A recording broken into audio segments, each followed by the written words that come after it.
नमस्कार, माझं नाव संतोष मरळ. मी रियांश अमृत ज्यूसचं काम प्रसाद जडे सरांच्या माध्यमातून करतोय. तर बऱ्याच वेळा आपण जेव्हा पेशंटला किंवा एखाद्या कस्टमरला अमृत ज्यूस देतो तर त्यांच्यामध्ये कसं काही प्रमाणात घ्यायचं तर बराच संभ्रम असतो. तर ते नक्कीच मी तुम्हाला सांगू इच्छितो. तर सुरुवातीला आपल्याला बॉटल मिळाल्यानंतर अशा प्रकारची बॉटल असते. बॉटलला वरून प्लॅस्टिकचं आवरण असतं. प्लॅस्टिकचं आवरण खोलल्यानंतर तुम्हाला त्यामध्ये अशा प्रकारची बॉटल निघते. बॉटल निघाल्यानंतर त्याला सुरुवातीला एक कॅप असते प्लॅस्टिकची. जसं आपण सेम टॉनिकची बॉटल घेतो सेम तसं झाकण याला. मग हे प्रमाण काय आहे तर याच्यामध्ये मार्किंग केलेलं आहे आपण Audi 5 ml 10 ml 15 ml. 5 ml जे ते आपल्याला 2 वर्षाच्या बाळापासून ते 10 वर्षापर्यंत कोऱ्या प्रमाणात देऊ शकतो आपण. 11 वर्ष ते 18 वर्षापर्यंत आपण 10 ml देऊ शकतो कोऱ्या प्रमाणात.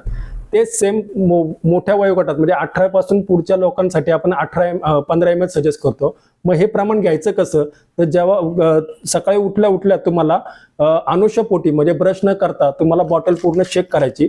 शेक केल्यानंतर तुम्हाला याच्यामध्ये 15 ml घ्यायचंय. 15 ml हे जे ते काचेच्या ग्लासात घ्यायचे. तुम्हाला घेताना कंपल्सरी काचेच्या ग्लासातच घ्यायचंय. 15 ml म्हणजे साधारण अर्धा झाकण गरम पाणी अमृत ज्यूस होतं.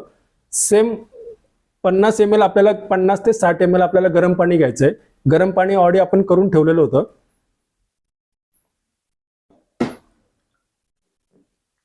तर 60 ml 2 झाकण घेतली तर 60 ml पाणी होतं. हे प्रमाण झाल्यानंतर तुम्हाला पूर्ण ग्लास हलवून सिप करत जसं आपण चहा घेतो तसं हे घ्यायचंय. तर सकाळी उठल्या अनुषपोटी आपल्याला हे घ्यायचंय. त्याच्यानंतर एक 15 मिनिटांनी ब्रश करून त्याच्यानंतर 1 तासाने तुम्ही सकाळी नाश्ता किंवा जेवण जे काही तुमचं असेल शेड्यूल त्यानुसार करू शकता. आणि तसं संध्याकाळी पण आपल्याला घ्यायचंय. जेवणाच्या अगोदर 1 तास घ्यायचंय. तर हे ऍक्च्युली अमृत ज्यूस जे बनवलंय हे निरोगी लोकांसाठी बनवलंय. तर निरोगी लोकांनी घेतल्यानंतर त्यांचं प्रतिक्रिया आली की ह्यांनी दिवसभर आपल्याला पूर्ण एनर्जेटिक राहतोय.